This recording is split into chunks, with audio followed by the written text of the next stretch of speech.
नमस्कार दोस्तों, मेरा नाम है सचिन और आज मैं फिर लेकर आ गया हूँ आपके लिए एक नई वीडियो। तो दोस्तों ये जो वीडियो है ये आपको एक नई अपडेट देने के लिए है। दोस्तों HDFC अर्गो का जो सबसे ज़्यादा बिकने वाला प्लान है आज की डेट में वो है ऑप्टिमा सिक्योर। दोस्तों इसके अंदर कुछ अपडेट आई हैं, इसलिए मैं चाहता हूँ आपके साथ ये अपडेट सारी जो है शेयर कर दी जाए। तो आइए दोस्तों देखते हैं वो क्या क्या नई अपडेट्स आई हैं। तो दोस्तों सबसे पहली जो अपडेट आई है वो नो रूम रेंट कैपिंग के ऊपर आई है। दूसरी जो अपडेट है दोस्तों वो प्रोराटा पॉलिसी कैंसिलेशंस को लेकर ऊपर आई है। ये भी मैं आपको जो है अभी अपडेट बता दूंगा डिटेल में कि क्या क्या है वो। तीसरा जो दोस्तों अपडेट है वो है डिडक्टेबल बायबैक ऑप्शन के ऊपर, ये भी मैं आपको आगे डिटेल में समझाने वाला हूँ।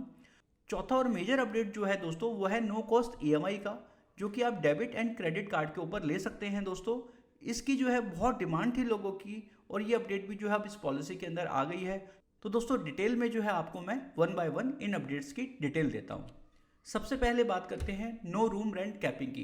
दोस्तों अभी तक जिन लोगों ने भी ये प्लान लिया हुआ था वहाँ पर 50 लाख रुपए से नीचे का जिनका भी सम एश्योर्ड लिया हुआ था तो उसके अंदर सिंगल AC प्राइवेट रूम ही मिल पाता था दोस्तों उनको। लेकिन अब इस पॉलिसी के अंदर कोई भी जो है रूम रेंट की कैपिंग नहीं है। चाहे आपने वो पॉलिसी 50 लाख की ले रखी थी, चाहे आपने 10 लाख की ले रखी है, आपको जो है अब यहाँ पे कोई भी रूम रेंट की कैपिंग नहीं है। आप चाहे सिंगल AC प्राइवेट लें, चाहे डीलक्स लें, चाहे आप स्वीट लें या महाराजा स्वीट तक लें, आपको जो है इसके अंदर कोई भी रूम रेंट की कैटेगरी अब इसके अंदर ले सकते हैं। कोई भी कैपिंग आपको नहीं लगेगी दोस्तों। दूसरी अपडेट की तरफ चलते हैं दोस्तों, वो है प्रोराटा बेसिस कैंसिलेशन के ऊपर। दोस्तों पहले कभी भी आप जो है पॉलिसी लेने के बाद कैंसिल कराते थे तो क्या होता था कि अगर आप एक महीने के अंदर कैंसिल करा रहे हैं, अगर हम एक साल की पॉलिसी की बात करते हैं तो वहाँ पे आपको 85% पैसा रिफंड आता था। अगर आप 3 महीने के अंदर इसको कैंसिल कराते थे तो यहाँ पे आपको 70% पैसा जो है रिफंड आता था। इसी तरीके से आप 6 महीने के अंदर इसको रिफंड कराते थे तो आपको 45% जो है पैसा वापस आता था। इसी तरीके से दोस्तों 2 साल की पॉलिसी लेते थे तो ऐसे आता था, 3 साल की लेते थे तो ऐसे रिफंड आता था। लेकिन दोस्तों अब क्या हुआ है, जो नई कैंसिलेशन कैलकुलेशन होगी वो प्रोराटा बेसिस पे होगी। मतलब जितने दिन आपने पॉलिसी यूज़ करी है उतने दिन का ही आपसे पैसा चार्ज किया जाएगा और बाकी का जो है पैसा आपको वापस लौटा दिया जाएगा। यहाँ पर हम दोस्तों एक एग्जाम्पल लेते हैं कि आपने सिर्फ जो है 40 दिन के लिए यहाँ पे पॉलिसी चलाई थी तो 365 दिन में से जो है आपके प्रीमियम को डिवाइड किया जाएगा और सिर्फ 40 दिन का ही पैसा काटा जाएगा और बाकी दिन का जो है पैसा आपको लौटा दिया जाएगा। तो दोस्तों ये भी एक काफ़ी अच्छी अपडेट है इस पॉलिसी के अंदर। अब बात करते हैं दोस्तों डिडक्टेबल बायबैक की। दोस्तों डिडक्टेबल क्या होता है, सबसे पहले इसको समझ लेते हैं। इस पॉलिसी के अंदर कंपनी ने 3 डिडक्टेबल दिए हुए हैं। पहला 25,000 का, दूसरा 50,000 का, तीसरा 1 लाख का। इन डिडक्टेबल को जैसे ही आप चूज करते हैं तो आपका प्रीमियम कम हो जाता है और साथ ही आपको जो है उतना अमाउंट क्लेम का खुद से पे करना पड़ता है।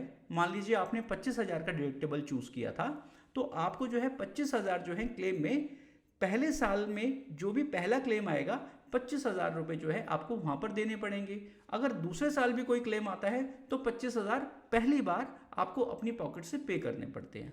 और दोस्तों एक बार आपने ऑप्शन चूज कर लिया तो यह हटता नहीं था, बट अब कंपनी कह रही है कि आप इसको हटा भी सकते हैं, लेकिन उसकी कुछ कंडीशंस हैं। वो ये है, पहली बात आपकी पॉलिसी जो है 5 साल पुरानी हो, यानी 5 साल जो है आप इस पॉलिसी को कंटिन्यूस कवर करते आए हों इस पॉलिसी के साथ। दूसरा, आपकी एज पॉलिसी लेने से पहले की 50 साल से नीचे की होनी चाहिए, तो ही आप जो है इस ऑप्शन को जो है ऑप्ट कर पाएंगे। साथ ही अगर आपकी एज 61 साल से ज़्यादा की हो गई है तो भी जो है आपको नहीं कर पाएंगे, इसके अंदर बायबैक नहीं ले पाएंगे। मतलब आपकी एज इस को ऑप्ट करने के लिए भी 61 साल से नीचे की होनी चाहिए। साथ ही साथ यहाँ पे दोस्तों मेडिकल अंडरराइटिंग भी होगी, यानी ये अंडरराइटर का डिसीजन है कि वो आपको ये ऑप्शन देगा या नहीं देगा। अगर यहाँ पे हेल्थ इश्यूज नहीं है, क्लेम्स ज़्यादा नहीं आए तो वो अंडरराइटर आपको ये ऑप्शन दे भी सकता है। मतलब कि जो 25,000 का ऑप्शन था आप उसको 0 करवा सकते हैं। आपकी policy as a normal policy की तरह काम करेगी।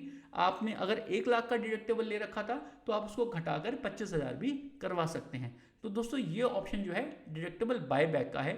अगर आपको फिर भी कुछ चीज़ें समझ में नहीं आई हैं तो दोस्तों मैंने अपना यहाँ पे व्हाट्सएप नंबर दे रखा है, आप मुझे व्हाट्सएप करके भी पूछ सकते हैं। साथ ही साथ इसका डिटेल लिटरेचर भी है मेरे पास, आप वो भी जो है मुझसे व्हाट्सएप पे मांग सकते हैं। तो दोस्तों अब बात करते हैं हम नो कॉस्ट EMI की, जिसके लिए जो है सबसे ज़्यादा लोगों की डिमांड थी कि इस प्लान के अंदर हमें नो कॉस्ट EMI चाहिए। तो दोस्तों वो भी ले सकते हैं। अगर आपके पास पहले से कोई भी डेबिट कार्ड या क्रेडिट कार्ड है तो आप यहाँ पे जो है 3 ऑप्शन है, मंथली है, क्वार्टरली है और हाफ ईयरली है। आप जो है तीनों इसमें से कोई सा भी चूज़ कर सकते हैं।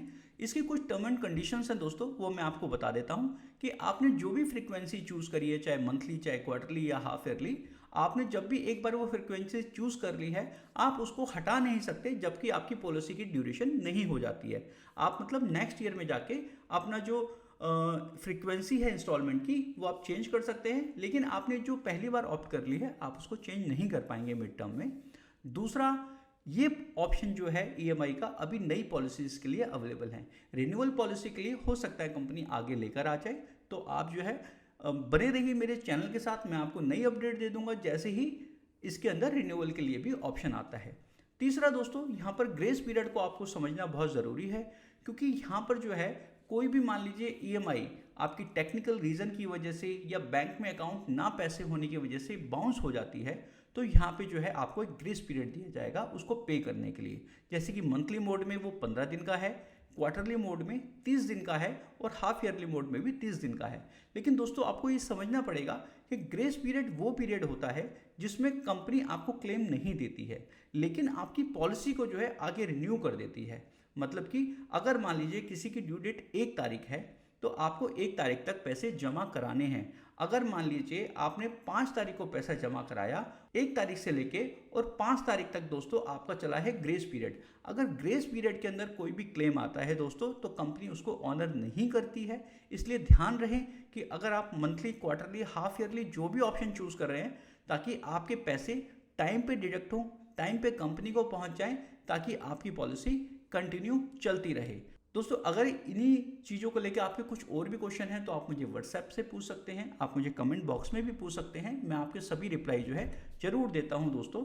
साथ ही साथ मैं फेसबुक पे, सोशल मीडिया पे काफ़ी ज़्यादा एक्टिव रहता हूं, तो आप जो है मेरे को फेसबुक पे जो है ज्वाइन कर सकते हैं इंश्योरेंस विद सचिन के नाम से। इंस्टाग्राम पे आप मुझे फॉलो कर सकते हैं इंश्योरेंस विद सचिन के नाम से। मेरा एक ग्रुप है जो कि टेलीग्राम पे आपको मिल जाएगा। इसके अंदर इंश्योरेंस की जो भी नई अपडेट्स आती रहती है वो मैं टाइम टू टाइम जो है डालता रहता हूँ। आप इसके अंदर भी मुझे जो है ज्वाइन कर सकते हैं। ट्विटर पे आप मुझे इंश्योरेंस सचिन के नाम से फॉलो कर सकते हैं। अगर आपके कोई ऐसे सवाल हैं, कोई ऐसे डॉक्यूमेंट्स आप मुझसे दिखाकर कुछ पूछना चाहते हैं तो आप मुझे ईमेल भी कर सकते हैं। मैं सभी जो है आपके जवाब ज़रूर देता हूँ। दोस्तों अगर ये वीडियो आपको पसंद आई है तो मेरे चैनल को सब्सक्राइब करें, अपने दोस्तों के साथ ये वीडियो ज़रूर शेयर करें। हो सकता है ये जानकारी उनके काफ़ी काम की हो। और दोस्तों मिलता हूँ मैं आपसे अगले वीडियो में। इस वीडियो को देखने के लिए आपका बहुत बहुत धन्यवाद। मेरा नाम है सचिन वर्मा।